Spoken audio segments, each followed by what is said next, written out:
Hello guys, this is Lily again. Hope you are doing well and watching this video. Today I wanted to talk to you about how to upgrade your GPUs and replace thermal pad and thermopaste. I have two 3080s and one 3080 Ti which have to be upgraded.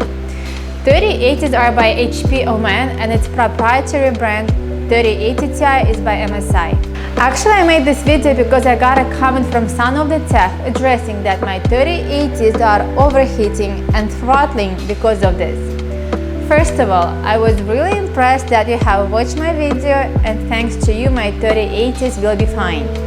I never thought of it as a big problem, but after you commented I made some research and indeed agree that what you said and decided to make this upgrade. So let's do it today with you guys, and I will show you how to replace the thermal pads and thermal paste on your GPUs.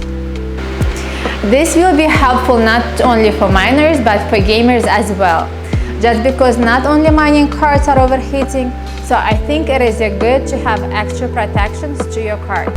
So let's get started.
Thank